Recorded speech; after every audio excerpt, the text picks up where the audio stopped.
Šodien es pastāstīšu to, kā ir jāsagatavojās virtuves darbam. Virtuvē mēs parasti darbu sākam ar plānošanu. Mēs apskatāmies, cik daudz ir rezervācijas, cik daudz būs nepieciešami produkti, ja? un atšķirsies noteikti pirmdienas apjoms no piekdienas, sestdienas apjoms. Vismaz manā virtuvē tā notiek. Pie plānošanas ietilps noteikti produktu sagāde. Un kas ir ļoti svarīgi, kad piegādātājs atved produktus, tas noteikti ir jāpārbauda.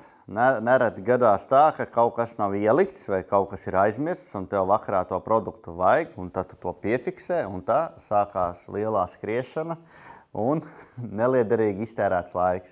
Virtuvē noteikti ir jāievēro arī drošība, ja? Jo skatāmies, kā mēs maļam gaļu, nebāžam nazi gaļas mašīnā, skatāmies pie fritiera, lai netiek mitrums iekšā eļļā, tas noteikti būs bīstami. Nākošais, protams, pārbaudām, ja ir pēkšņi kaut kas pēc gāzes ož, tad jau droši vien ir jāzvan nopietnākam meistaram, jo tas ir ļoti bīstami. Loģiski, visām iekārtām ir jābūt darba kārtībā. Vasarā ir tas, kad ļoti bieži leduskapiem var nebūt temperatūra un, protams, pārliecinamies, vai produkts ir pareizā kvalitātē, ko mēs atdodam viesim. Ja iet runa par porciju aprēķināšanu, tad tas ir ļoti vienkārši. Jūs saprotiet, cik jūs viens patērējiet, tad to sareiziniet attiecīgi reiz 4 vai reiz 10. Tas būs, ja mēs sev omleti cepam no 2 olām, ja būs 4 cilvēki, tad droši vien omleti ir jācep no 8 olām. Un līdzīgi, tas ir profesionālajā vidē, ja notiek bankets, man citi prasa, kā tu vari tur 1000 cilvēkiem aprēķināt. Un tas ir tieši tikpat vienīgais, ja iet ļoti liels apjoms, tad gan tas svars ielikums būs bišķiņ mazāks nekā vienam cilvēkam. Noteikti visu vajag plānot un pierakstīt, ko mēs vēlamies iegādāties veikalā. Un kā man mācīja kādreiz tenzinieks, neviens mārketings nav spēcīgāks par tava dzīves draugu iedotu sarakstu uz veikalu. Sagatavošanās darbam, kā notiek, mēs izvērtējam.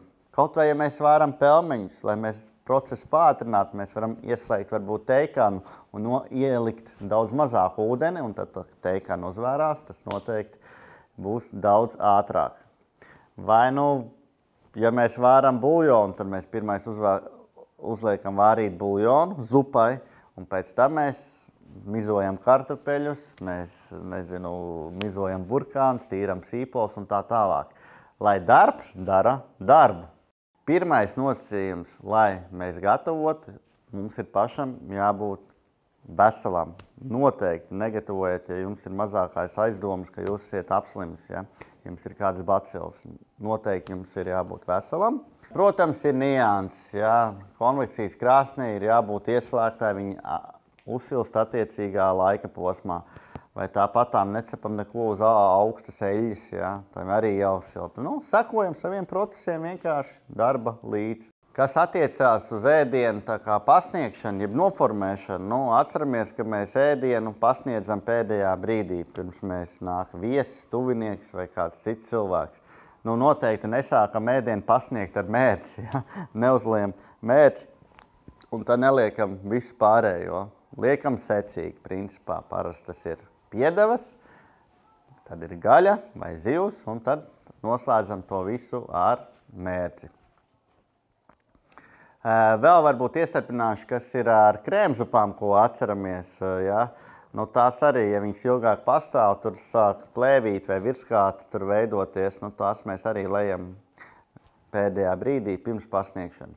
Un viena tāda nianse, kas ir virtuvē, ja jums būs ļoti augsti trauki, tad to ēdienu liekot tajā šķīvī, viņš noteikti jau atdzisīs. Tā kā skatāmies, lai šķīvi arī ir vismaz istabas temperatūrā vai ideālākā gadījumā viņiem jābūt 50-60 grādu siltiem. Galda noformējums, tad ja jums ir atšķirās, vai tās ir vienkārši vakariņas, vai tie ir Ziemassvētki vai līgo, un tā tālāk jūs, ēdienu pasniedziet atbilstoši laikam un situācijai, kurai ir tajā dienā.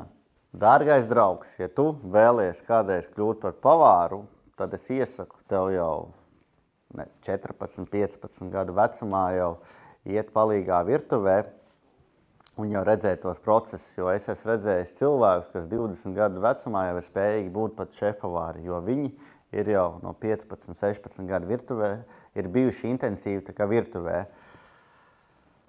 Pats galvenais, tev ir jāmīl savs darbs un tev ir jāpatīk tas, ko tu daram. Ar ko tev jārēķinās? Jārēķinās ar to, ka tas noteikti nebūs 8 stundu darba laiks, ja vien tu nestrādāsi pašvaldības kādā vietā, kas ir bērndārs vai skola un tā tālāk.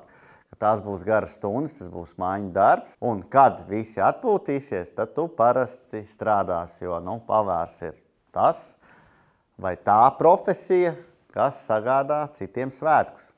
Tad nākošais solis, ja tu no pavāra kādreiz vēlies būt par uzņēmēju, tad atceries vienu lietu. Ja? Viss svarīgākais ir komanda, kas tev būs apkārt. Jo tev būs spēcīgāka komanda, jo tev pašam būs privāti vairāk brīvais laiks, jo ir vājāka komanda, jo tev, kā mēs tautā sakam, jālāpa caurumu būs un būs jāstrādā vairāk un jābūt uz vietas. Kā es nonācu līdz biznesam, man daudz jautāja, noteikti, ka tas nenotiek visu uzreiz. Sāku es ar pavāru. Nostrādāju 6 gadi pa pavāru, tad es 6 gadi arī nostrādāju pa šefpavāru. Un tad lēnām mēģināju iestartēt biznesā. Biznesā es pašlaik esmu vairāk kā 13 gadi. Tad var redzēt no malas, kā tas ir sanācis vai nav sanācis, bet var pateikt vienu, ka neviena banka restorānu biznesam principā finansējumu nedos, ka jums jāsāk ar saviem līdzekļiem. Un jādara, viss būs pašam. Paldies, ka skatījies un tiksimies praktiskajā nodarbībā!